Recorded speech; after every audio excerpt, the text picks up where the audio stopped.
بسم الله الرحمن الرحيم إن الحمد لله نحمده ونستعينه ونستغفره ونعوذ بالله من شرور أنفسنا ومن سيئات أعمالنا من يهده الله فلا مضل له ومن يضلل فلا هادي له وأشهد أن محمدا عبده ورسوله بلغ الرسالة وأدى الأمانة ونصح الأمة وكشف الغمة وجاهد في سبيل الله حق جهاده حتى أتاه الله اليقين. أما بعد.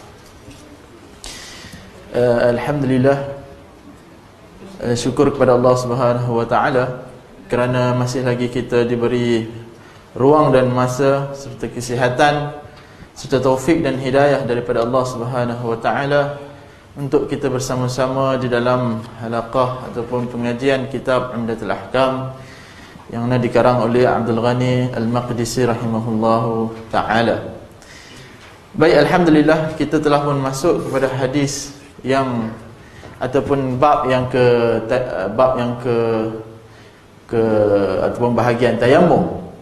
Tuan bahagian tayammum. Saya beli ni, senang, saya pun ikut sama follow dengan tuan-tuan. Saya dah fikir hadis 40. Jadi saya punya kitab hadis yang ke lain, tuan-tuan hadis yang ke lain payah, senang. Okey, baik tuan-tuan. Sebelum itu kita kena tahulah tayammum. Tuan-tuan pernah tayamum ke tak tuan-tuan? Tak pernah? Sepanjang hidup tak pernah? Pernah? Banyak kali? Dahsyat ke banyak kali tu? Ngajar tak apalah. Tayamum mesti betul-betul lah. Ustaz Adi pernah Ustaz Adi tayamum? Biasa? Kalau dia kata biasa tayamum ni sesat. Itu saya nak tahu tu. Biasa tayamum. Bukan apa tuan-tuan, memang ada, kita katakan memang ada yang ambil ringan bab ini, pantang susah sikit je, jauh sikit je, air ada. Tapi dia nak kejar jemaah, kemudian dia tayamum. Takut terlepas jemaah, bukan takut sebab ketiadaan air, tapi takut terlepas jemaah. Ada fatwa dia membuat di dalam Masjidil Haram, kan jauh nak pergi, tuan ambil wudu. Kemudian dia membuat tayamum. Okey, ala kulin, kita akan cuba habiskan sedikit je hadis tayammum ni. 3 je hadis tayammum dalam yang mana disepakati oleh Al-Imam Al-Bukhari dan Al-Imam Al-Muslim. Bab at-tayammum. At-tayammum ini apa dia tuan-tuan?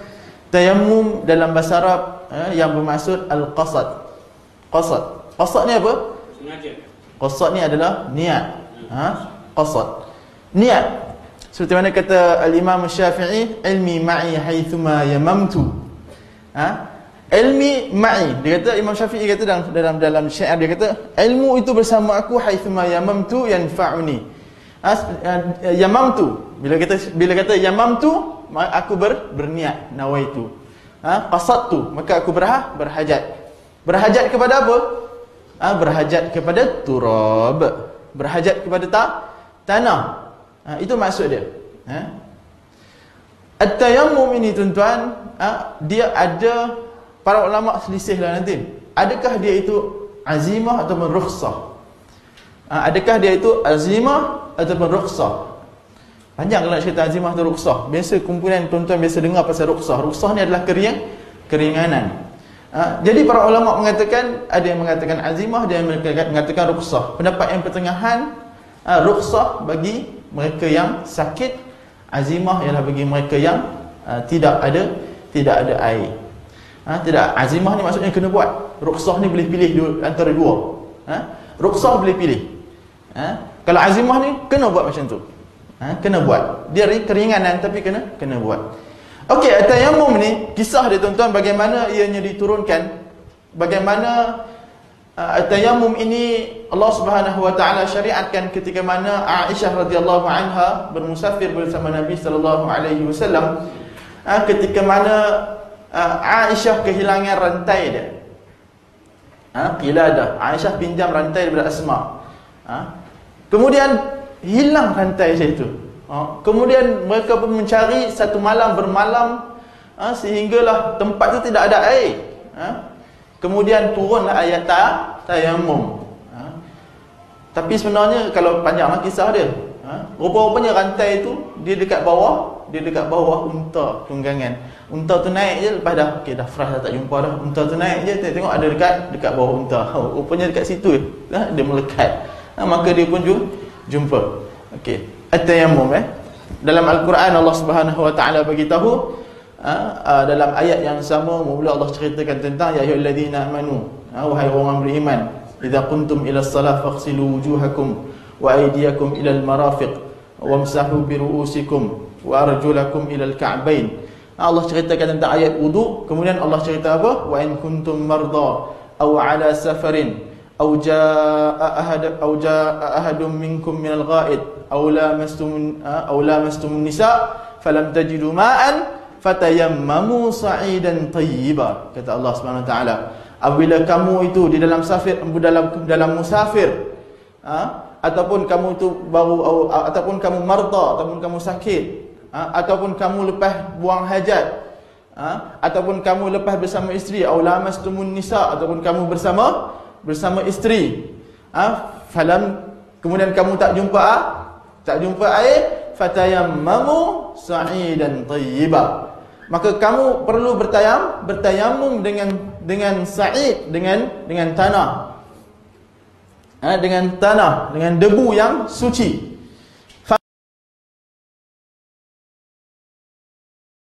Mana tayamum, maka kamu sapulah wajah kamu, wa aydikum min, dan sapu juga tangan. Nanti kita akan bicarakan tangan ni sampai kat mana. Kita hadis yang 40 daripada Imran bin Husain ikut salat bersama alaihi wasallam bertanya, lam yusalli fil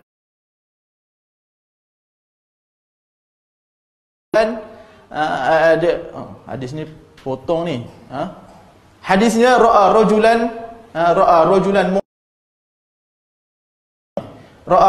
mu'tazilan lam yusalli ma'al qaum faqala an-nabi sallallahu alaihi wasallam ya fulan ma mana'aka an tusalli fil qaumi faqala ya Rasulullah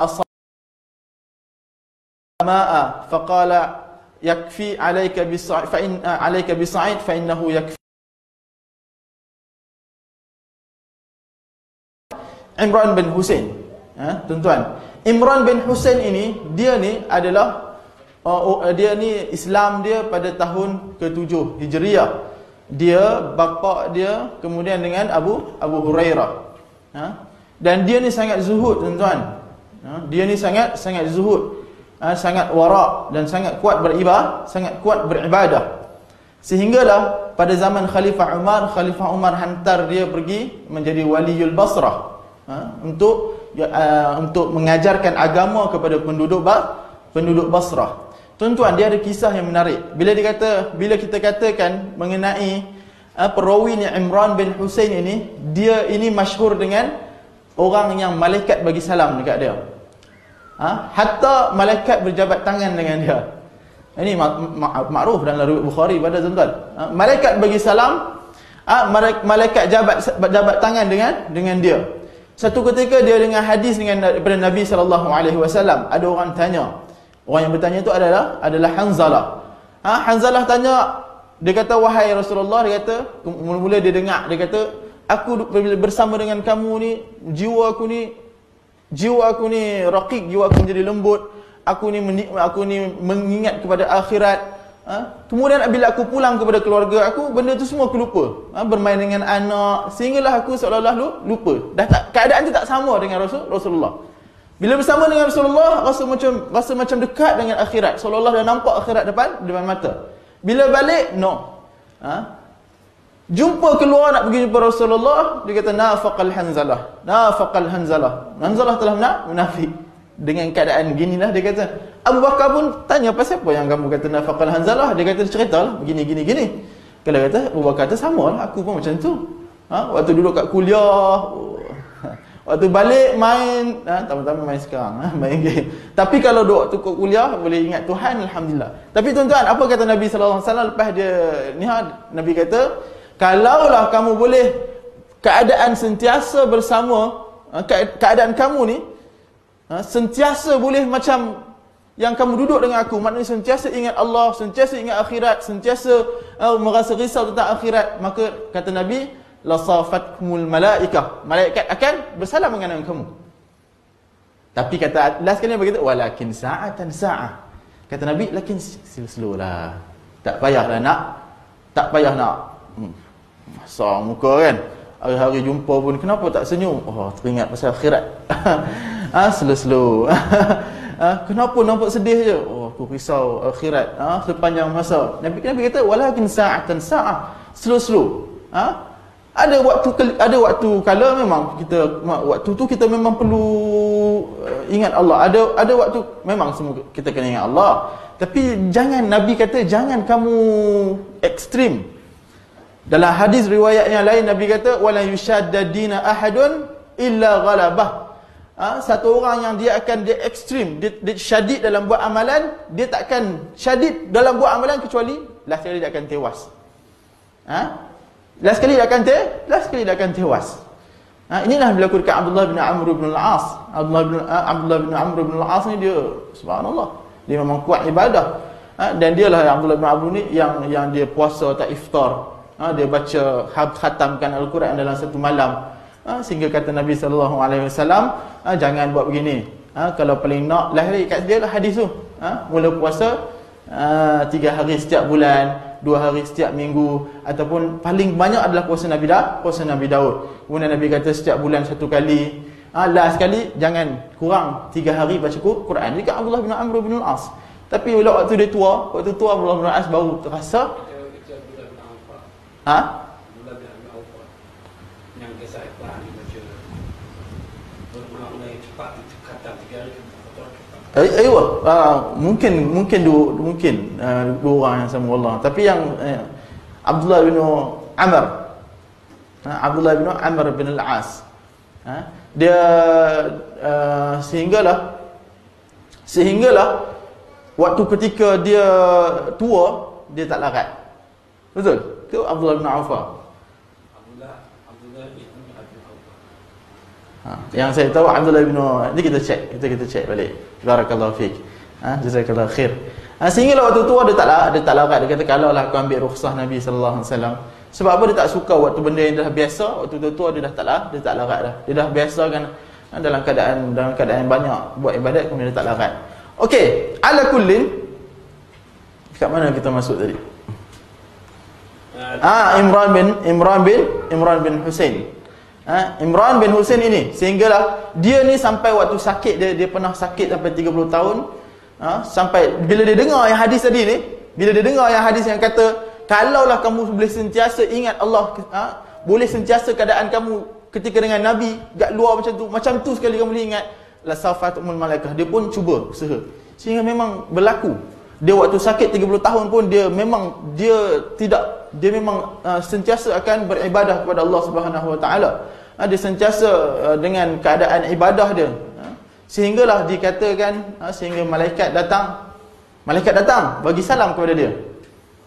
Malaikat datang bagi salam kepada dia. Baik, ini makruflah. Imran bin Husain.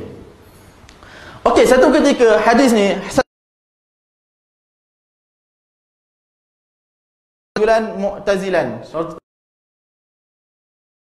Mu'tazilan ni apa? Dia ni tak bersama dengan dia ni berpisah dengan kaum yang tengah solat. Dia duduk satu sudut dekat masjid.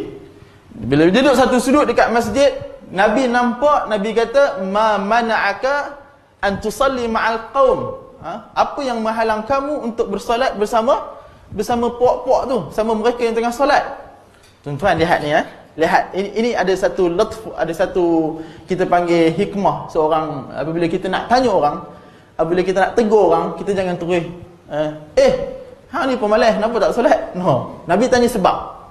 Ini hikmah dia. Bila kita tengok orang tak solat, apabila kita tengok orang tak pakai tudung, apabila kita tengok orang yang tidak buat apa-apalah, maka kita tanya dulu sebab apa? Kenapa tak solat? Mungkin aku dah solat tadi di belakang, hang tak nampak pun. Kenapa tak puasa? Nampak tengah makan. Orang tengah hari, kenapa tak puasa? Jangan kata, oi hang neraka. Terus neraka terus. Tak puasa, no. Tapi kita kena tanya sebab dulu. Seperti mana Nabi. Ini memang kebiasaan Nabi. Nabi akan tanya ini keadaan mana'aka. Apa yang menghalangmu? Sebab kita tahu sebab. Adakah sebab dia memang sengaja, ataupun sebab dia jahil, ataupun sebab apa? Dalam kes ini, orang ni dia tak tahu. Dia tak tahu boleh ambil tayamum ketika mana berjunub. Dia tak tahu. Maka dia kata apa kepada Rasulullah? Asabatnil janabah. Fala ajidu ma. Falam ajidil ma. Aku telah dilanda, aku telah berjunub. Aku dalam keadaan junub dan aku tak jumpa air. Sebab itulah aku tak solat bersama dia orang. Maka kata Nabi SAW, dan bila Nabi tahu sebabnya gini, Nabi terus ajar. Apa yang Nabi ajar? Nabi kata apa? Alaika bis-sa'id fa innahu yakfik. Kamu perlulah bertayamum. Alaika bis-sa'id maksudnya kamu boleh bertayamum. Fa innahu yakfik. Sesungguhnya ia mencukupi buat kamu. Kemungkinan orang ini dia tahu tayamum tu tahu. Untuk solat, untuk mengangkat hadas kecil. Tetapi dia tak tahu yang hadas besar juga boleh boleh bertayamum. Hadas besar boleh mengangkat tayamum. Oleh itu dia pun tak bertayamum. Apabila Nabi tahu dia tak bertayamum, kerana dia berjunub berhadas besar, maka Nabi kata tayamum. Nabi kata apa tak? Tayamum. Okey, baik. Itu adalah hadis yang pertama. Okey, hadis yang seterusnya daripada Ammar bin Yasir radhiyallahu anhuma. Beliau pernah menyatakan bahawa ba'athani Nabi sallallahu alaihi wasallam fi hajatin fa ajnabtu falam ajidil ma fatamarraqtu fi as-sa'id kama tamarraqu ad-dabbah thumma ataitu Nabi sallallahu alaihi wasallam fadhakartu dhalika lah فقال إنما يكفيك أن تقول بيديك هكذا ثم ضرب بيديه الأرض ضربة واحدة ثم مسح الشمال على اليمين وظاهر كفيه ووجهه. Okey, baik. Ini adalah hadis bagaimana kaifah tayammum. Hadis ini menceritakan daripada Ammar bin Yasir. Tuan-tuan, Ammar bin Yasir ni tuan-tuan tahu lah cerita dia. Saya tak perlu cerita lah, sampai dibuat lagu lah. Kan? Ada lagu kan? Kalau nak suruh saya nyanyi boleh juga. Tak ada lah. Sumayyah kan, dalam lagu Sumayyah kan. Ammar bin Yasir ni ketika mana dia terbunuh? Ammar bin Yasir terbunuh pada peperangan bersama dengan peperangan Siffin, memerangi Ali melawan Muawiyah. Kemudian Ammar terbunuh. Sehinggalah apabila Ammar terbunuh, ramai para sahabat kita tu baru macam tersedar. Mereka sepatutnya tak join peperangan ni. Tuan-tuan, yang Imran bin Husain ni, dia antara orang yang dia bukan sekat zuhud. Dia ni, tadi Imran ni, perawi tadi ni, dia kata, aku lebih suka mengembala kambing di atas puncak bukit daripada aku terlibat memihak kepada Ali ataupun Muawiyah. Lalu aku membaling lembing, aku membaling anak panah, sama ada terkena ataupun tidak terkena. Aku lebih suka. Dia antara yang menyeru supaya para sahabat yang lain jangan terlibat dengan peperangan antara Muawiyah bin Ali. Dan memang tidak ramai para sahabat yang terlibat dengan peperangan Muawiyah dengan Ali. Tuan-tuan, Aisyah, Talha, Zubair, mereka ni berpihak kepada Muawiyah. Sementara sahabat-sahabat lain, Ammar bin Yasir ni, maka dia adalah berpihak pada Ali. Tuan-tuan tahu tak kisah ni? Bagaimana Ali dengan Muawiyah radhiyallahu anhu ni berperang? Kisah dia panjang. Tuan-tuan boleh buka kitab sirah. Tetapi saya nak pendekkan, ianya adalah selepas fitnah yang pertama, fitnah terbesar yang berlaku ialah pembunuhan Uthman radhiyallahu anhu. Apabila Uthman dibunuh oleh puak-puak Khawarij. Sebenarnya puak-puak kita panggil, belum lagi ada Khawarij tentu, kita panggil Sabaiyah. Abdullah bin Sabaiyah. Dia orang ni yang munafik ni. Orang yang mengaku Islam tapi dia orang buat porak-poranda daripada dalam fitnah Uthman macam-macam. Sehinggalah Uthman dibunuh. Selepas Uthman dibunuh, Aisyah nak pergi minta kekuatan. Sebab dekat situ pemberontak ramai dekat tempat Ali. Pergi nak minta pertolongan daripada Muawiyah. Bila Aisyah nak pergi, Talhah dengan Zubair dengar Aisyah, dia pun pergi follow Aisyah. Nak sampai kepada sampai pula kepada Ali bahawasanya Aisyah, Talha, Zubair nak pergi ambil pertolongan Muawiyah, nak pergi perang dengan Ali. Ini semua siapa yang buat porak-poranda ni? Sehinggalah berlakunya peperangan Jamal. Ali keluar nak jumpa Aisyah. Tak jadi sebenarnya peperangan Jamal. Jamal tu unta. Jamal tu apa tuan-tuan? Saya tulis sikit. Sebab ni penting, tuan-tuan nak namakan anak. Kalau Jamal ni cantik. Cantik indah. Jamaluddin, Jamal, apa lagi nama? Jamilin tu Jamal, tapi asalnya Jamal ni cantik. Kalau unta tak ada alif, Jamalun, unta. So tuan-tuan kalau bagi nama anak ni jangan kalau bagi nama anak ni jangan buang alif dia. Kalau tidak jadi dalam unta. Jamal panggil depan panjang. Kalau Jamal unta. Macam tu. Tapi unta pun tak apalah. Unta ni baik tuan-tuan. Afara'ait ibli kaifa khuliqat, kan? Kata Allah Taala, apakah kamu tidak melihat ibil, bagaimana unta? Antara nama lain bagi Jamal adalah ibil. Banyak nama unta. Tidak akan melihat bagaimana cerita. Unta ni taat tuan dia, pemalu, ingatan kuat, perut dia kalau makan sekali boleh jalan jauh, dia macam-macam lagi. Yang kalau yang Jamal ini tak semestinya begitu. Wallahu alam. Okey, pendekkan cerita, berlakulah pergaduhan. Tak sebenarnya tak bergaduh pun antara grup Aisyah dengan grup Aisyah dengan grup Ali ni tak ada perang. Tetapi golongan Sabaiyah ni, Abdullah bin Sabah ni menyelak masuk dekat geng Ali, menyelak masuk dekat geng Muawiyah, geng Aisyah. Malam tu tidur, depa pergi baling lembing. Dekat kemah masing-masing. Yang belah side belah Aisyah ni kata Ali telah memungkiri janji serang hendak. Side sebelah Aisyah pula, side sebelah Ali pula, Aisyah telah membohongi, menyerang hendak. Berlakulah peperangan sehinggalah Talhah dengan Zubair mati. Sahabat Nabi, Talhah dengan Zubair mati. Ali sedih. Ali pergi angkat, walaupun perang tu, angkat seorang-seorang. Ali sedih ketika itu. Dan berlanjutan pula peperangan Siffin antara Muawiyah dengan Ali radhiyallahu anhu, dan di situlah Ammar mati. Saya nak bawa tuan-tuan, ada hadis yang daripada Bukhari, waihal Ammar taqtulu fi'atal baghiyah yad'unahu ila an-nar wa yad'unahum ila al-jannah wa yad'unahum ila an-nar. Waihal Ammar, wahai Ammar kata, celakalah Ammar ni. Dia akan mati. Waihal Ammar kata, Ammar ni, dia ni apa? Kata Nabi sallallahu alaihi wasallam, waihal Ammar taqtulu fi'atal baghiyah. Dia ni akan dibunuh oleh kelompok baghiyah, kelompok menentang.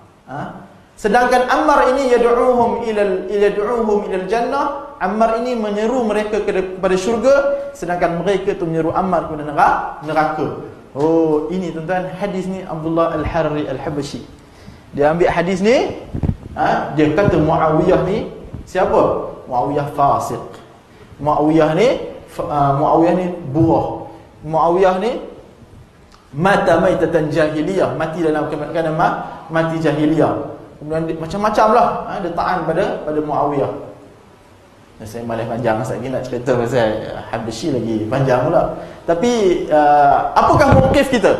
Seorang ahli sunnah wal jamaah, apakah yang perlu dia pegang ketika mana menghadapi kita mana kita membaca sirah-sirah pergelutan antara para sahabat, ialah dia tidak al-khawd, dia tidak mendalami, dan dia tidak mencerca siapa-siapa pun sahabat. Muawiyah penulis wahyu, katibul wahyu Nabi sallallahu alaihi wasallam. Senang-senang kita nak kata dia fasik. Wal iyad billah min zalik. Ini kita panggil ijtihad masing-masing. Ketika tu ijtihad Muawiyah ni, kenapa boleh berperang? Muawiyah ni dia nak mencari pembunuh Ali. Dia kata pembunuh Osman. Kalau Ali tak, dia kata wahai Ali, aku tidak akan berbai'ah selagi mana kamu tidak membunuh Osman. Dia kata, kenapa dia kata pemberontak tu, yang geng-geng yang musuh dan selimut tu ada dekat kumpulan kamu ni. Jadi dia berijtihad, dia begitu. Ijtihad, dia adalah ahli ijtihad. Para ulama kata ijtihad dia salah lah. Tapi al-hakim idza ijtahada apabila dia ijtihad, fa asaba falahu ajran. Apabila dia betul dia dapat 2 pahala. Fa akhta'a falahu ajrun wahid. Kalau dia salah dia dapat satu pahala. Ini orang yang ada kemampuan ijtihad. Mufti, mujtahid, dia ijtihad betul dapat 2 pahala. Kalau salah dapat dosa tak? Tak. Tapi kalau kita ni orang awam, ijtihad. Ijtihad betul, kemungkinan betul, alhamdulillah. Kalau salah dapat dosa tuan. Sebab kita tidak ada kemampuan ijtihad, kita jadi pandai-pandai. Kata Abu Zur'ah, idza ra'aita ahadun yantaqisu as-sahabah fa'lam annahu zindiq. Kalau kamu melihat satu-satu orang itu merendah-rendahkan para sahabat, ketahuilah mereka itu adalah zindiq. Orang munafik, orang fasik.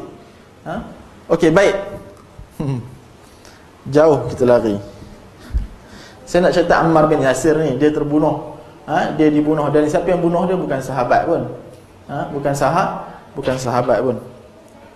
Dia kata ba'athaniyun Nabi sallallahu alaihi wasallam, Nabi satu hari Nabi utus aku fi hajatin, utuskan aku di dalam keadaan nak pergi satu tempat untuk tunaikan satu hajat. Fa ajnabtu, dan pada masa tu aku pun berjunub.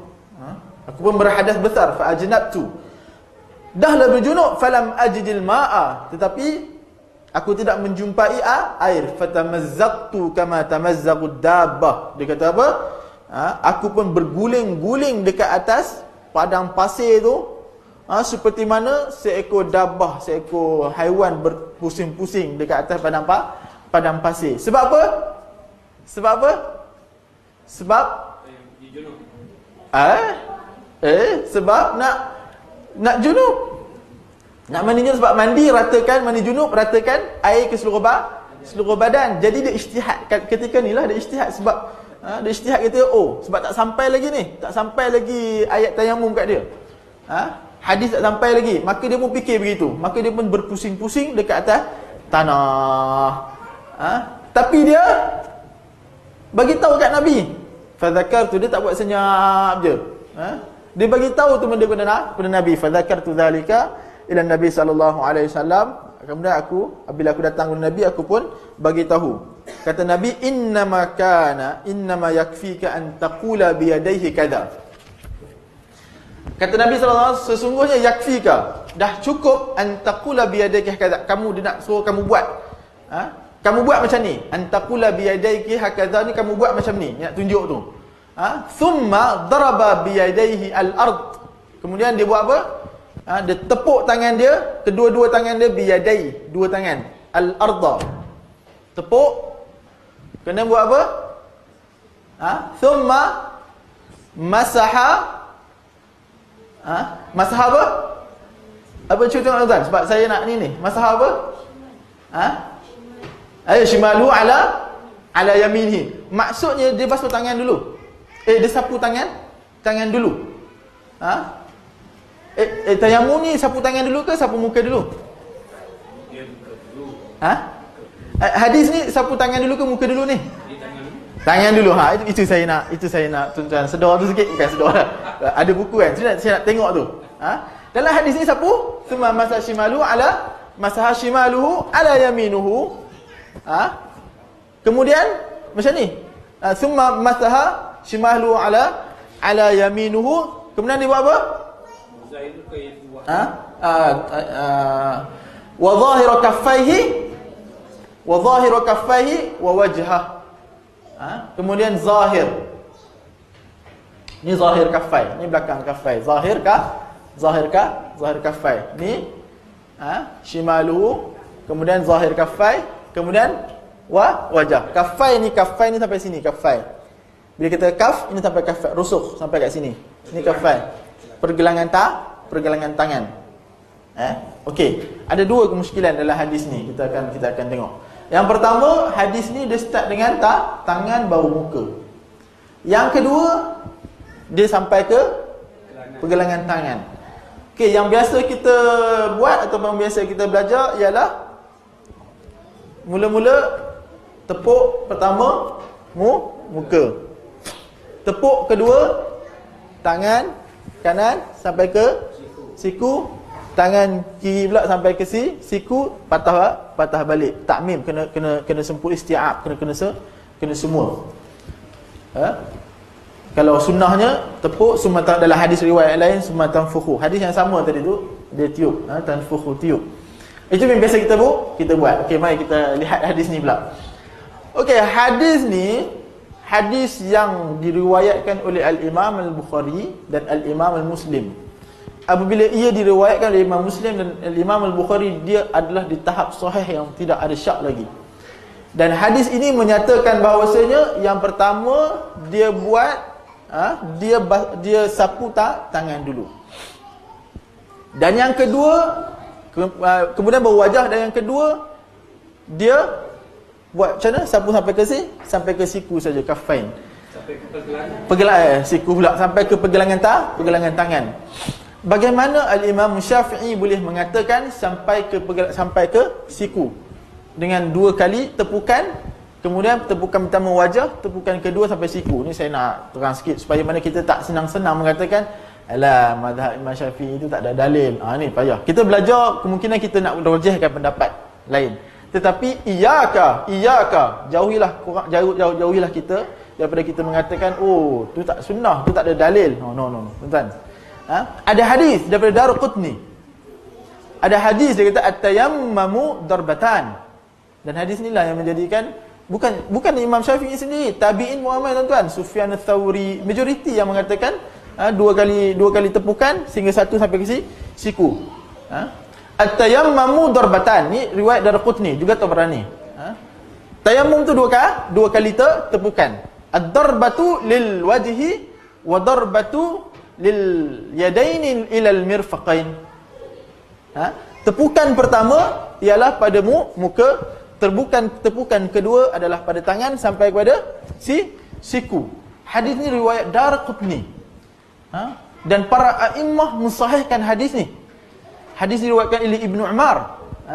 Ibnu Umar, tuan-tuan, Ibnu Umar ni orang yang paling kuat amalkan sunnah Nabi sallallahu alaihi wasallam. Hadis ni sanad dia sahih sampai kepada Ibnu Umar. Ya, riwayat Tabrani itu ada masalah, tapi riwayat Daraqutni sahih. Tetapi sahih dia adalah mauquf. Tuan-tuan tahu mauquf ini kita suruh belajar ilmu ulumul hadis kan? Dia ada marfu', mauquf, maqtu'. Dia ada marfu' kata Imam Al-Baiquni, wa ma adaftahu ila al-ashabi min qaulin wa fi'lin fa huwa mauqufun zukin, kata Imam Baiquni dalam manzumah dia. Apa yang kamu nisbahkan kepada para sahabat, maka itulah hadis mauquf. Mauquf adalah yang dinisbahkan kepada para sahabat. Maka hadis ni sahih dinisbahkan, nisbah dia adalah pada Ibnu Umar. Tetapi bila nisbah dia kepada Rasulullah tak sahih. Jadi sahih nisbah daripada Ibnu Umar. Siapa yang buat begini? Ibnu Umar sampai ke dengan tangan. Tetapi hadis yang sahih dinisbahkan sampai marfu' sampai kepada Rasulullah adalah yang ini. Yang ini. Maknanya sampai mana? Semua. Banyak ni bukan satu. Banyak lagi hadis kalau tuan-tuan baca dalam riwayat Muslim. Banyak hadis tentang bab ni. Tentang sampai ke sini saja. Kafaihi. Majoriti yang mengatakan sampai sini ni. Majoriti yang mengatakan sampai ke sini mazhab Hambali dan juga Ibnu Hazm Az-Zahiri. Kemudian juga mazhab Ahlul Hadis. Majoriti ulama hadis pada zaman dulu dia ada mazhab Ahlul Hadis, tuan-tuan. Mazhab Ahlul Hadis mengatakan sampai ke siku. Sebab apa? Ni hadis ni. Hadis ni kata sampai ke kafai. Masalahnya hadis ni sampai tak kepada Imam Syafi'i? Sampai tak? Kenapa tak sampai?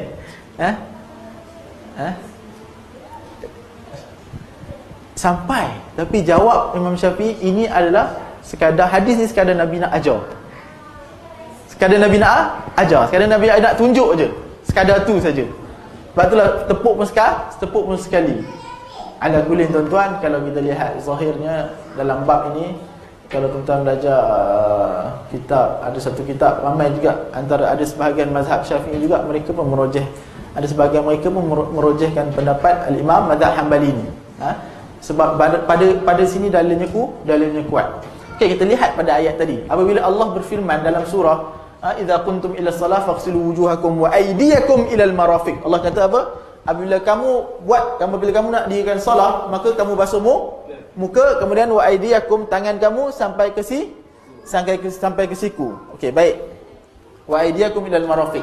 Tetapi bila Allah kata bab tayammum, fatayammum sa'idan tayyiban famsahu biwujuhikum wa aydikum minhu. Dan kamu sapulah wajah kamu dan juga sapulah tangan kamu daripadanya. Daripada apa? Daripada tanah tadi, daripada debu tadi. Tak sebut pun sampai ke al-marafiq. Saya tulis sikit Bila dalam Al-Quran Allah kata, bila ayat wujuhakum wa aydiyakum ilal marafiq, ini ayat tentang wuduk. Ini ayat tentang wuduk, tuan-tuan. Wa aydiyakum ilal marafiq, tangan kamu sampai ke siku, basuh tangan sampai ke siku. Bila Allah kata ayat tayammum, famsahu biwujuhikum wa aydikum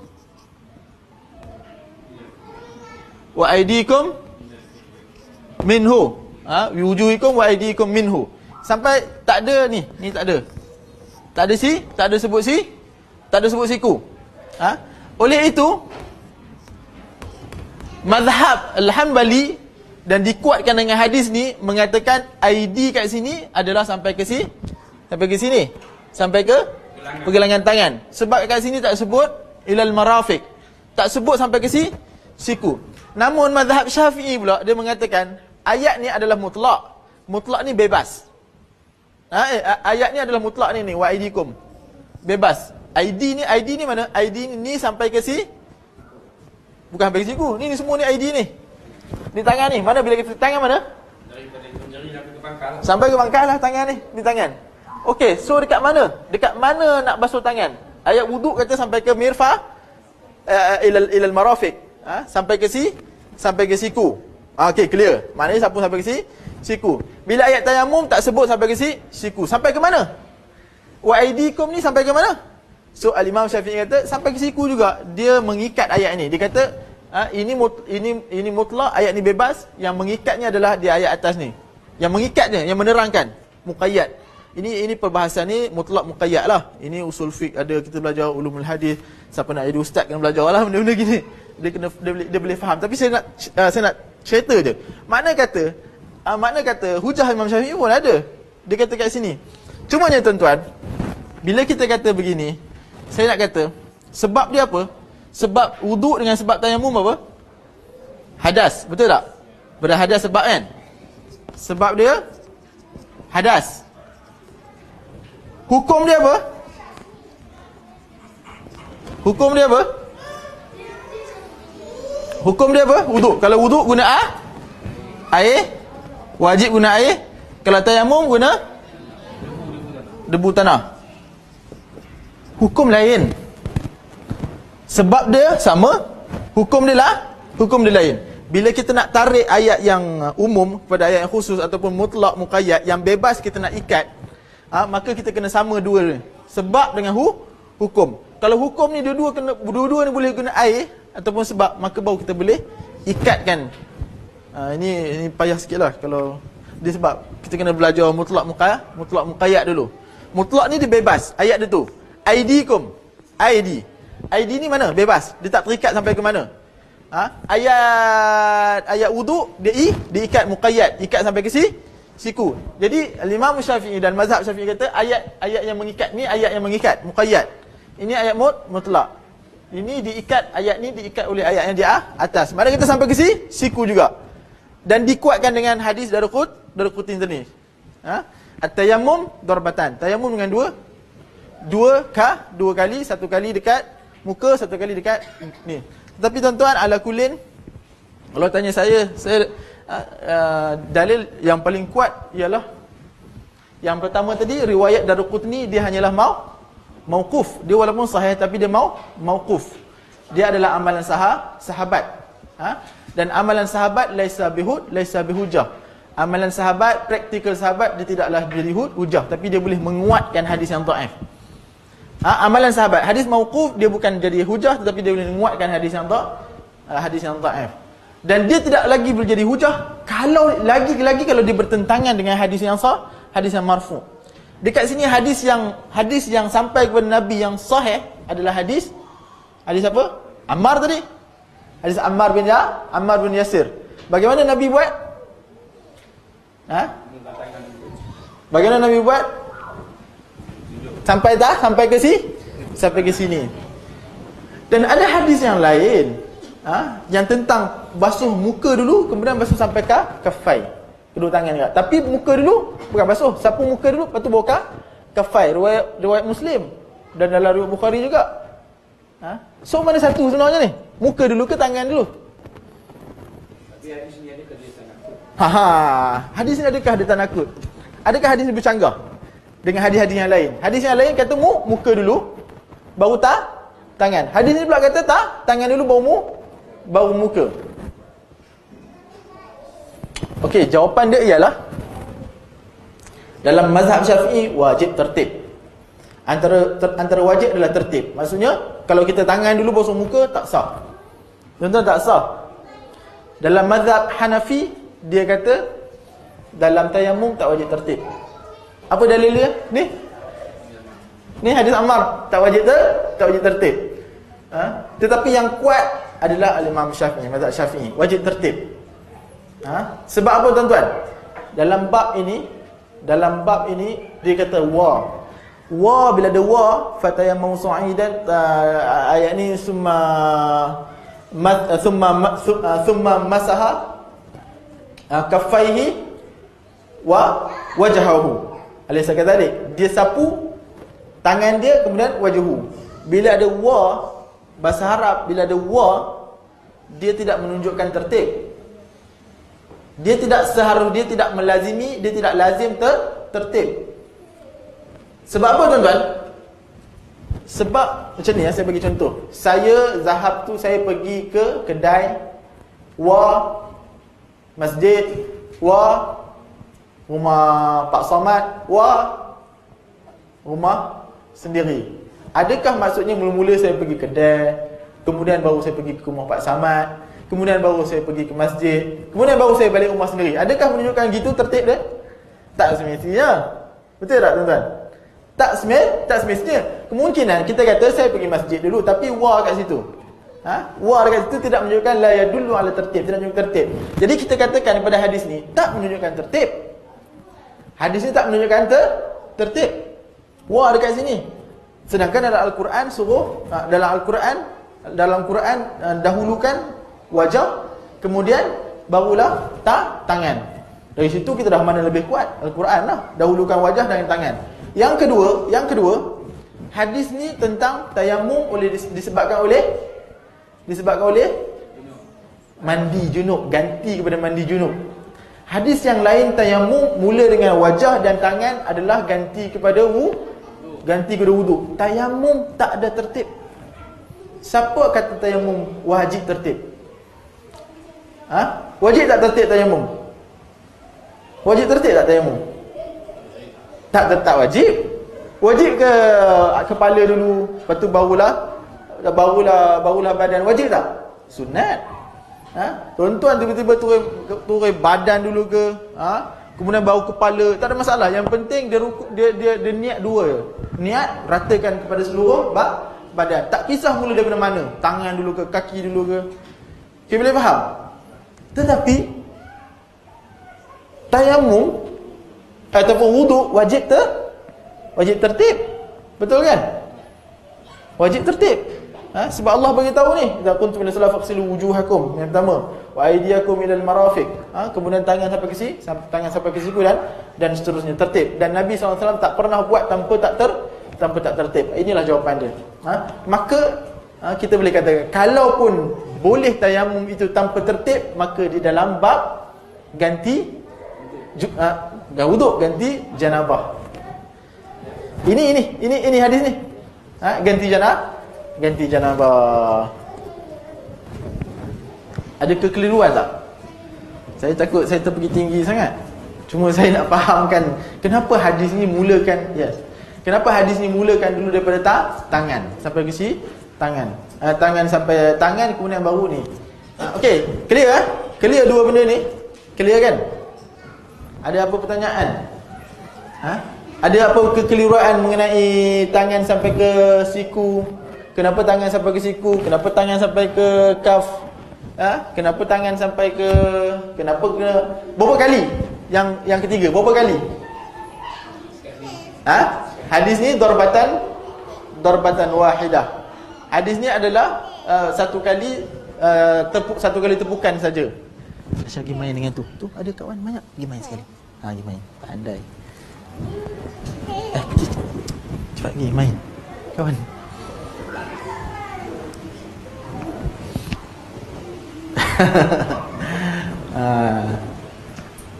Okey, clear.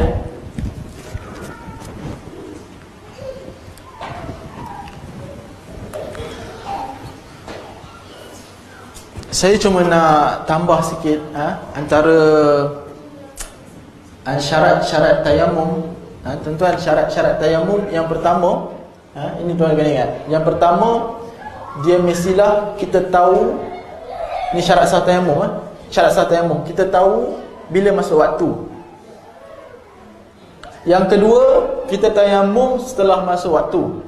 Tayamum sebelum masuk waktu tak sah.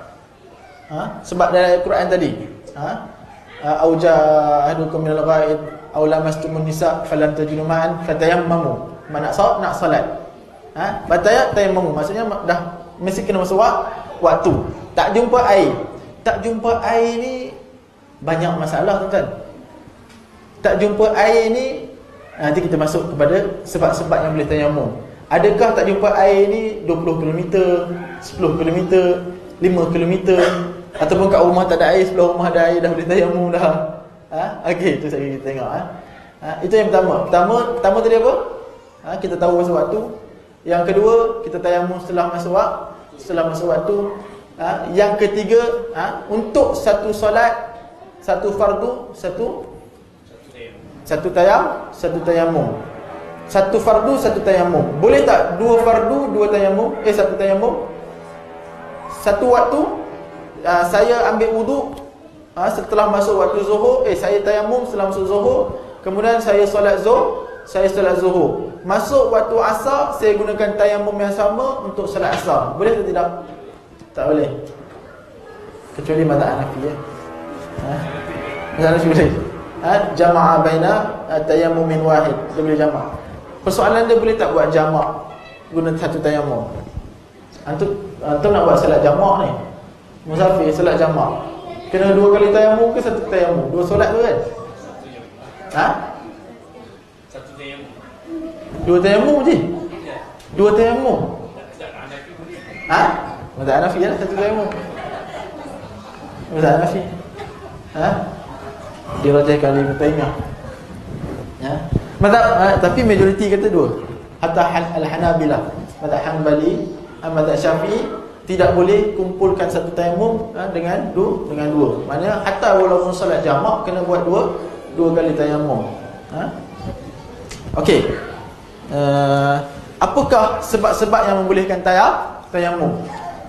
Yang pertama, tak ada air. Confirm lah. Yang kedua, sakit.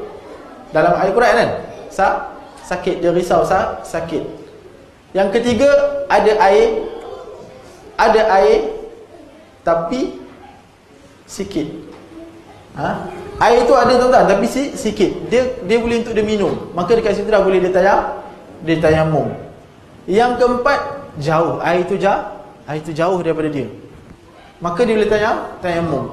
Ini saya kata, jauh ni jauh banyak mana? Jauh ni jauh banyak mana?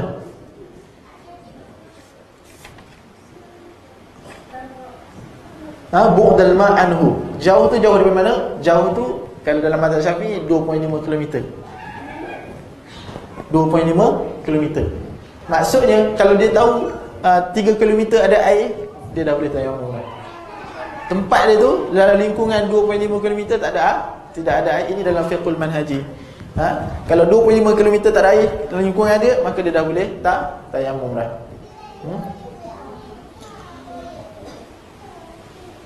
Sejuk sangat, al-bard asyadid, sejuk sangat. Ini kalau tuan-tuan pergi negara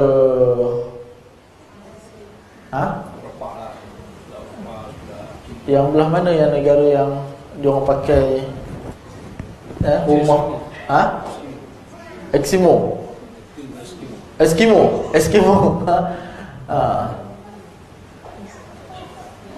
Ibnu Umar tak silap saya. Amr bin al-As juga. Amr bin al-As pernah tayamum sebab sejuk. Maka dia bagi tahu Nabi pun aqarrah. Nabi pun kata okey, tak ada masalah. Sejuk sangat. Sejuk, kalau sejuk aircon tak mau mengarut lah tuan. Ini sejuk sangat sehingga boleh memudaratkan kesihatan. Memudaratkan kesihatan. Kalau panas sangat. Panas sangat kena guna air. Panas sangat Nabi bagi tahu ubatilah demam dengan air. Ubatilah demam dengan air. Itu kena guna air je. Panas sangat tak ada masalah. Air tak ada. Air tak ada. Air tak ada tayamum. Okey. Okey, ada najis kat badan. Kita tayamum, kita solat. Sah tak? Ada najis kat badan, tak ada air kita tayamum, kita solat. Sah tak? Tak sah. Sebab najis ada. Kena buang najis dulu. Kena sucikan najis. Sucikan najis. Nak sucikan dengan apa? Tak ada air. Dengan batu Batu kan? Batu, boleh batu. Istijmar, kita panggil istijmar. Kalau kat tempat keluar ni pun kita boleh kena batu. Tapi batu pun tak jumpa. Sudah, semua tak ada. Macam mana pula ni? Maka solatlah macam mana pun. Solat saja. Ketika ini ada yang mewajibkan i'adah, mewajibkan ulang solat, ada yang tidak mewajibkan solat. Okey, baik.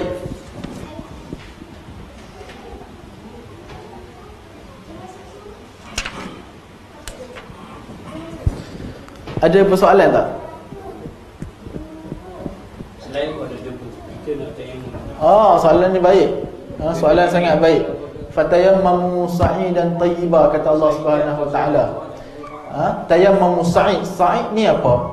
Sa'id ni apa tuan-tuan? Sa'id adalah benda yang daripada al-ard. Benda yang al-ard. Dalam riwayat yang lain kata turbatuha tayyibah. Turab. Maka kena debu dekat tanah tu. Maka dalam bab ini mazhab Syafi'i, mazhab Hanbali, dia kata mesti debu yang ditanam. Mazhab Hanafi, semua Maliki, mazhab Maliki dengan Hanafi, semua jenis yang bersambung dengan tanah, sehingga yang hasil daripada tanah bersambung, hatta pokok boleh, hatta batu yang telah dibasuh pun boleh. Mazhab Syafi'i tak boleh batu. Mazhab Syafi'i tak boleh. Dekat sini ada kaitan dengan fatayammamu sa'idan tayyiba. Jadi kalau dekat dia masalah kat sini lah tuan-tuan. Selalu dekat naik kapal terbang kan. Kita boleh tak sapu yang dekat dinding tu? Boleh tak sapu?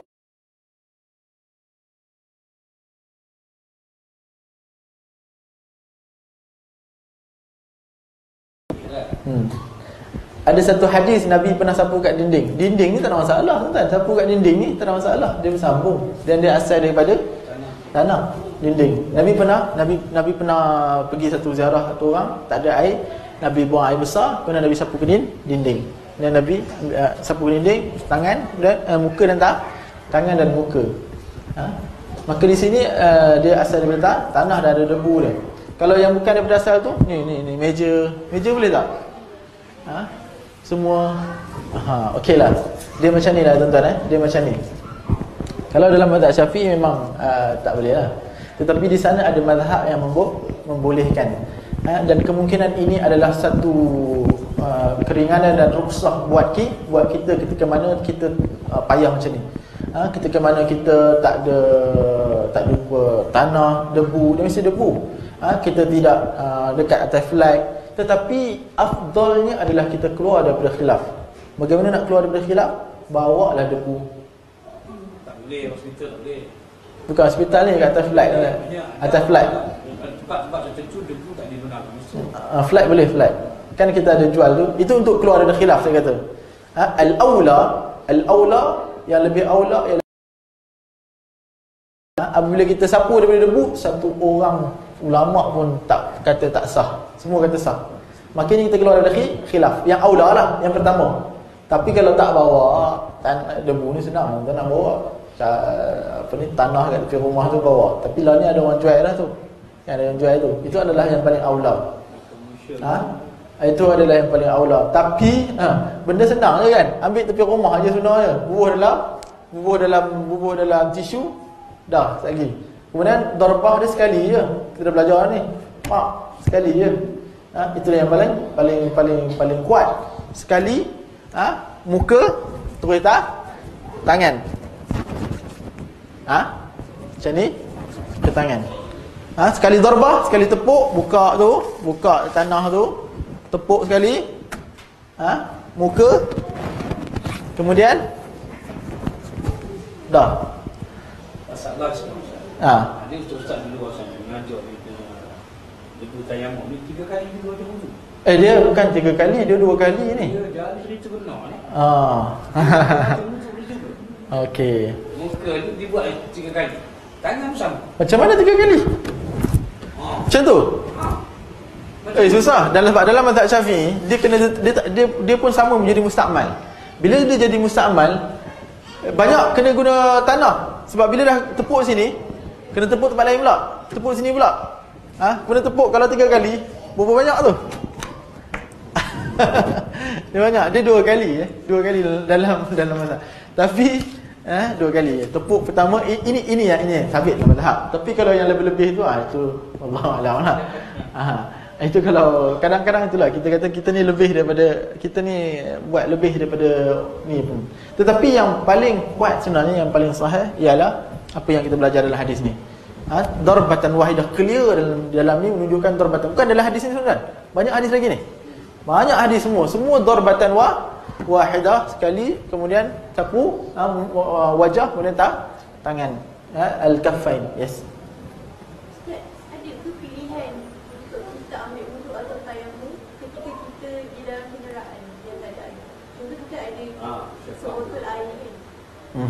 Itu saya kata tadi. Itu saya kata tadi. Kalau air sekadar memang untuk minum, cukup untuk minum, maka time tu boleh buat tayamum. Kita boleh guna air itu untuk minum. Maka time tu dah boleh kita tayamum. Air tu simpan untuk minum. Okey. Ada lagi? Ada satu persoalan timbul. Gas ni tak ada. Dia contoh di badan-badan yang sesak, seperti KL atau Sampang. Dia nak balik, dia dah keluar seluruh masuk asam. Okey. Dia nak sembahyang, nak pergi terjam. Dia tayamum itu. Dia solat dengan itu. Okey, dalam bab ini tak. Air botol tak ada. Okey. Air botol semua tak ada. Dia sebenarnya tayamum ni dia adalah benda yang mengangkat dia bukan semata-mata tidak ada air, kan saya kata tadi. Sakit. Tak boleh kena air. Memang tak boleh guna air. Sebab kenapa ambil tayamum? Sebab tu. Sebab antaranya antara sakit, kemudian tayamum tu jauh, ataupun dia payah nak dapatkan tayamum. Dia takut ada musuh. Kalau dia pergi tayamum tu dekat tu je, sebelah rumah dia je. Rumah dia tak ada air. Tapi kalau dia keluar rumah kena tembak. Keluar je rumah kena tembak. Apa yang dia boleh tayamum dalam rumah? Walaupun sebelah rumah tu kat luar tu ada air, ada sungai depan tu. keluar rumahnya tembak, maka dia bolehkan tayamum. Maka begitu juga dengan kes begini. Begini. Kes yang dicakap tadi. Maka dia dibolehkan tayamum untuk solat dalam kenderaan.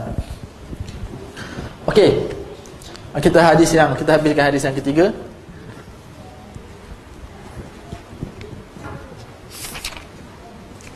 Tak ada juga untuk semayang pagi air. Betul kan? Yang orang yang macam biasa yang dia berjun. Macam mana? Dia iktilam bermimpi. Dia okey. Jadi bagus saja cerita. Ada yang sama. Okey, dia macam ni ambil wudu, dia mengangkat raf'alil hadas. Dia mengangkat hadas. Adakah tayamum mengangkat hadas selama-lamanya? Ataupun mengangkat hadas kadang untuk satu solat? Jawapan dia, tayamum dia mengangkat hadas hanya untuk dia muaqqat. Raf'alil hadas muaqqatan kita panggil. Dia mengangkat hadas waktu yang terhad. Waktu yang terhad itu apa? Ialah waktu satu solat fardu, dia mengharuskan satu solat fardu dan juga beberapa benda yang nawafil. Yang penting satu fardu dan juga banyak mana solat sunat pun tak ada masalah. Satu fardu. Boleh. Okey. Lepas tu kalaulah ada air, wajib tak dia mandi? Wajib. Dia beza dengan wudu tadi, ataupun dia beza dengan apa? Mandi. Wajib. Dia tak boleh. Ini based on hadis. Kamu boleh tayamum walaupun 20 tahun. Tapi apabila tajidu ma'an, apabila kamu ambil, kamu kenakan air dekat badan. Maknanya kamu kena mandi.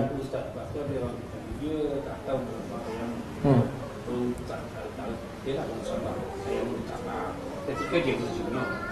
Jadi dia tak semayang, dia tak mandi lah. Itu gaya dia. Kalau dia tak tahu tak berdosa. Kalau dia tak tahu. Tapi kalau dia tak tahu, dia malas nak ambil tahu, dia berdosa juga. Dia tak tahu. Tak ambil tahu. Sebab dia tak tahu, dia duduk kat hutan. Tak boleh nak call orang, tak boleh nak cek internet, contohlah. Tak boleh nak tanya ustaz, tak berdosa.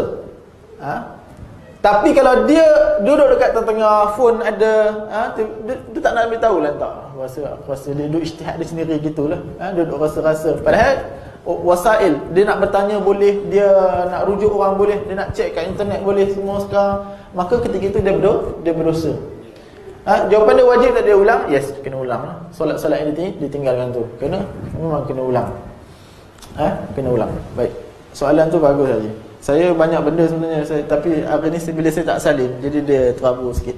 Masuk sini. Buat seorang ibu yang ada anak 43 sudah ingat. Tak tahu nak mandi haji, tak ada persoalan. Dia tak semayang, dia beranak pinak cuma 3 orang. Itu banyak. Jadi ni kita kena. Dia pun bukan ibu, bukan. Jadi macam tu lah. Kita ajarkanlah. Memang saya biasa jumpa juga ada orang cerita kat saya, tak biasa solat, tak tahu mana kiblat. Jadi kita ajarkan. Ala kulli tuan-tuan, inilah dia yang saya katakan tadi. Antaranya ialah tak boleh guna air dan sebagainya. Okey, kita pergi kepada hadis yang last. Okey, Aisyah bawa. Aisyah slow. Aisyah. Jatuh. Oh, ya Allah. Anakku.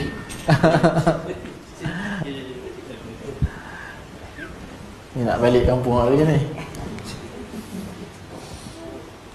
Hadis yang last ialah daripada Jabir bin Abdullah, Nabi Muhammad sallallahu alaihi wasallam sabda, "U'titu khamsan lam yu'tahunna ahadun minal anbiya qabli, nusirtu bi ru'bi masirata shahrin wa ju'iltu liyal arda masjidan wa tahura, fa ayyuma rajulin min ummati adrakatu as-salah falyusalli wa uhillat liyal maghanim wa lam tuhilla li ahadin qabli wa u'titu syafa'ata wa kana Nabi sallallahu alaihi wasallam yub'atsu ila qaumi khassa wa bu'istu ila an-nasi 'amma." Okey, kata Nabi SAW, aku diberikan 5 perkara yang tidak diberikan kepada anbiya sebelumku. Diberikan kepada Nabi dan kepada umat dia. Kena faham bukan Nabi seorang ni, bukan khusus kepada Nabi, tetapi diberikan kepada Nabi dan kepada umat dia. Yang pertama ialah, kata Nabi SAW, nusirtu birru'bi masirata syahrin. Aku dibantu dengan perasaan takut oleh musuh. Perasaan takut tu sejauh sebulan perjalanan. Tuan-tuan, dia perasaan takut ini, emosi psikologi dia lebih kuat daripada tindakan. Kalau awal sebab itulah kenapa orang Islam ni, kenapa dia menang, kebanyakan menang. Kalau kita lihat sejarah semua, kebanyakan mereka adalah semua orang Islam adalah sedikit. Orang kafir orang kafir banyak. Hatta peperangan yang pertama. Sebab apa? Orang Islam mati, orang Islam pergi berjihad nak mati syahid, sedangkan orang kafir pergi jihad dia nak hidup. Dia tak nak mati. Ketika itu perasaan, dan ini bantuan Allah. Kemudian Allah bantu. Ini khusus ni. Dan bukan kepada umat-umat yang sebelum. Umat Nabi SAW Allah khususkan. Nabi dan umat dia, bila mana mereka berjihad, perasaan takut tu datang dulu kepada musuh. Sebanyak sebulan, sejauh sebulan perjalanan. Maknanya bila dia nak datang tu, sejauh perjalanan tu, dia dah takut dulu dah. Ini. Maknanya umat ni sampai kiamat. Sampai hari kiamat. Hatta zaman ni, hatta zaman sekarang ini, jika mana kita ini dibantu dengan perasaan takut musuh-musuh Islam, orang kafir, yang mana nak musuh Islam. Tetapi tuan-tuan jangan lupa, dalam satu hadis juga Nabi kata Nabi bagi tahu, satu ketika yushik an tada'a alaikumul umam kama tada'a al-aklata fi qus'atiha. Nak sampai satu masa nanti yang mana kamu ni akan dikerumuni oleh orang, seperti mana satu makanan dikerumuni dalam satu bekas. Kata sahabat, adakah kami ketika itu aqillun nahnu hina idzin, adakah waktu itu kami sedikit wahai Rasulullah sehingga semua kiri kanan orang duk ambil kami makan ni? Maknanya orang duk perkena kami, duk perang kami, duk bunuh kami, nampak lemah sangatlah. Adakah sebab kami sedikit? Nabi kata bal antum kathir. Nabi kata bal antum kathirun, bahkan kamu ni ramai sangat itu. Walakinnakum ghutha'un ka ghutha'il lail, tetapi kamu ni seperti ibarat buih di lautan. Buih di lautan banyak, tapi sekali itu habis. Sebab apa? Sebab apa buih di lautan? Sebab apa? Hubbud dunya wa karahiyatul maut. Cintakan dunia dan takutkan mati. Bila ada dua ni, Allah sendiri bagi tahu, Nabi sendiri bagi tahu, waliyaqzifanallah min qulubi aduwikum al-mahabbah. Allah akan cabut kegerunan dan ketakutan di jiwa-jiwa musuh-musuh Islam. Bila ada dua penyakit ni pada kita ataupun pada orang Islam, Allah akan cabutkan kegerunan. Dema memang dah, orang musuh Islam memang dah, kan tadi nusirtu birru'bati masiratu syahr. Memang Allah dah letakkan dalam musuh-musuh Islam itu adalah ketakutan. Jauh tu ketakutan tu. Sebulan lagi perjalanan nak sampai peperangan tu, dia dah takut dah. Seolah gitulah. Kalau nak bertemu ni berperang ni, sebulan lagi dia dengar perjalanan tu, dah takut kelabah dah. Tetapi akhir zaman, sampai satu ketika apabila ada dua penyakit ni, al-wahan. Ni kita panggil wahan.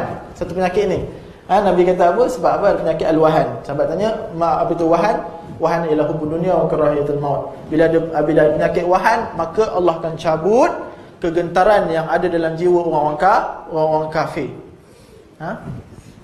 Okey, baik. Tetapi kalaulah orang Islam itu mengikut sunnah Nabi sallallahu alaihi wasallam, pegang sunnah Nabi, pegang syariat Allah Subhanahu wa taala, buat perkara-perkara yang Allah Subhanahu wa taala perintahkan, dan tidak ada penyakit wahan, tidak ada penyakit cintakan dunia, tidak ada penyakit cinta takutkan kematian, maka benda ni ada tuan-tuan. Ketakutan ru'bah ni ada. Sini takut jatuh nanti mai sini. Kam tu bapa. Okey, ya. Yang kedua tuan-tuan, waju'ilat liyal ard. Dia nak kat orang bagus ni. Waju'ilat liyal ard, dan dijadikan kepada aku ni, waju'ilat liyal ardu masjidan wa tahura, dan dijadikan bumi ini semuanya adalah masjid.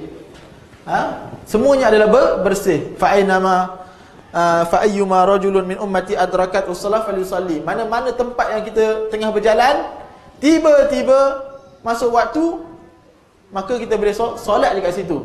Umat sebelum Nabi sallallahu alaihi wasallam tak boleh. Mereka hanya dibolehkan bersolat dekat tempat solat, dekat kanisah, dekat gereja lah kalau dulu Umat zaman Nabi Isa ataupun kat tempat-tempat ibadat dia orang, dia tak boleh solat dekat mana-mana. Dia tak boleh solat tengah jalan, dia tak boleh solat dekat mana-mana, tak boleh. Kalau pergi R&R dia kena solat dekat masjid kalau umat terdahululah. Umat Nabi Muhammad nak solat tepi jalan, mana-mana pun boleh. Nak solat jangan solat tengah jalan lah. Tengah jalan orang langgap. Tetapi ni umum tuan-tuan. Adakah semua tempat tu boleh solat? No. Ada tempat di ilmu. Ini satu lagi faedah fiqh, usul fiqh. Dia ada umum dan dia ada khusus. Ini umum. Ada hadis lain yang mengkhususkan tentang larangan. Antaranya solat dekat kubur. Ada tak Nabi larang? Nabi larang solat kat Nabi larang solat kat kubur. Melainkan solat solat sunat jenazah. Nabi itu boleh. Dia tu tak ada orang lagi solat sunatkan jenazah, kemudian kita boleh pergi solat kat kubur. Sebab apa? Solat kat kubur, solat sunat jenazah tidak ada rukuk, tidak ada sujud. Tidak ada masalah. Tapi kalau solat biasa boleh tak? Hatta dalam mazhab Syafi'i tak sah solat kalau dalam masjid tu ada kubur. Tak sah. Mazhab Syafi'i ke mazhab Hanbali? Saya syak sikit ni. Tetapi ada pendapat yang mengatakan memang tak sah solat kalau dalam masjid tu ada kubur. Tak sah. Habis tu Masjid Nabawi ada kubur dalam dia. Sudah tak sah. Sah ke tak sah? Maka boleh kata itu pertama. Jadi boleh lah Masjid Nabawi pun ada kubur kat dalam. Apa nak kecoh-kecoh? Pok-pok nak kata masjid dia sendiri ada kubur. Okey. Itu adalah tasarruf al-hukam. Itu adalah ada perkara-perkara yang hakim buat. Dia nak besarkan, dia ada maslahah dia. Dia bukan saja dia nak besarkan masjid. Jadi termasuklah kubur tu dalam masjid. Adapun kita ni tanah luas lagi saja nak masukkan kubur dalam masjid tu tak boleh. Saya pernah pergi Mesir bawa jemaah. Memang dia suruh solat betul dekat belakang menghadap kubur Imam Syafi'i, makam Imam Syafi'i. Tour guide dia lah. Saya time tu saya pun tak tahu tu kubur. Solat dia ada kawasan, memang dia ada kawasan masjid, tempat solat. Kemudian sebelah masjid tu dia ada kubur makam Imam Syafi'i. Kat situ ramai orang datang bagi duit, campak duit. Jadi dia suruh kami solat lah. Saya pun solat.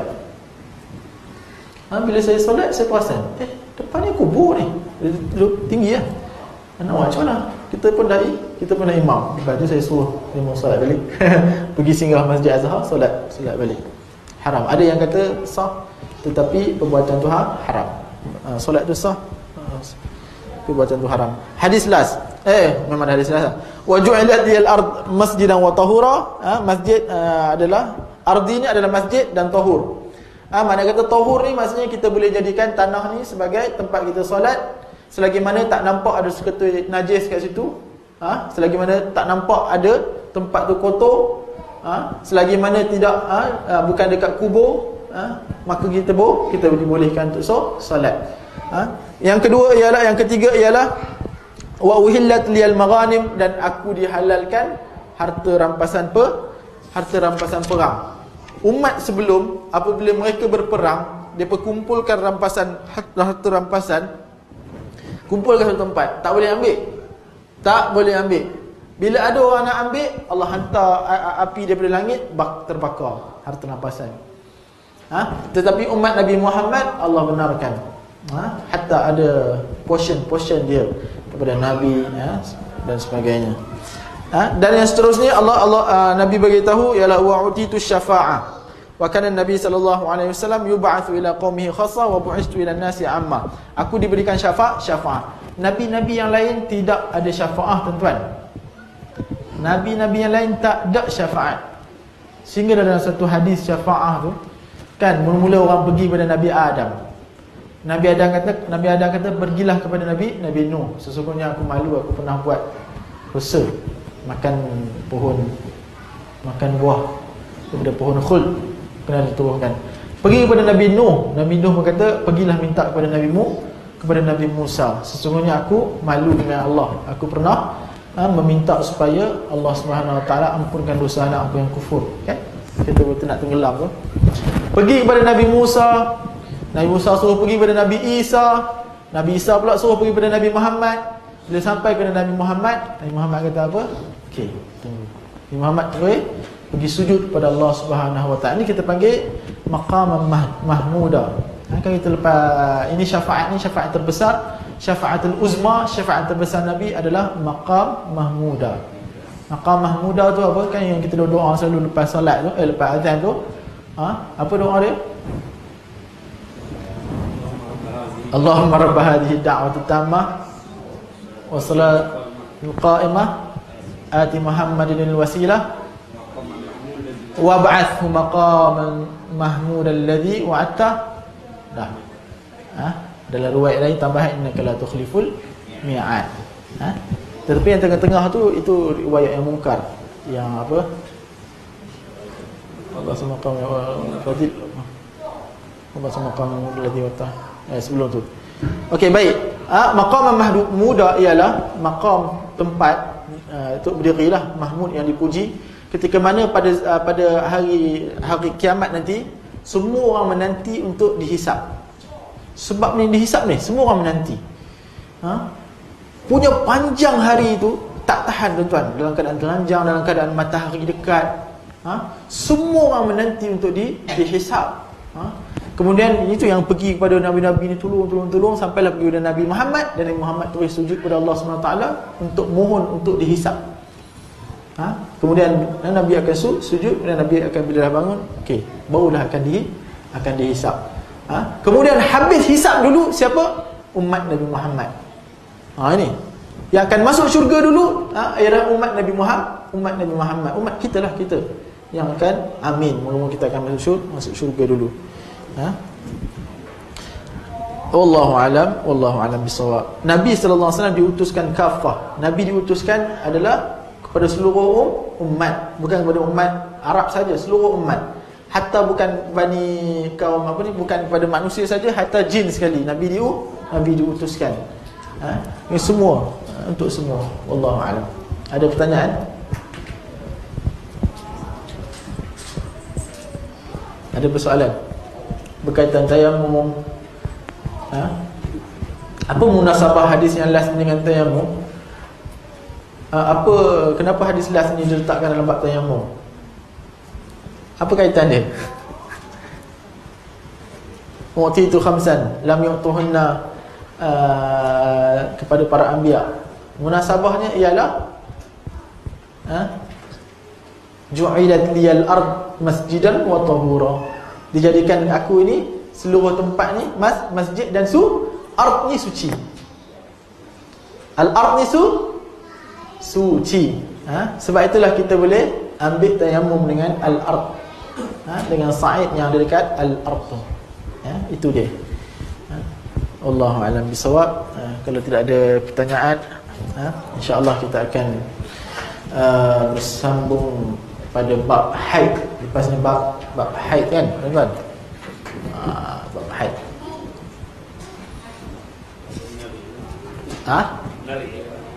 Apa yang menarik bab haid? Oh, menarik. Oh, lelaki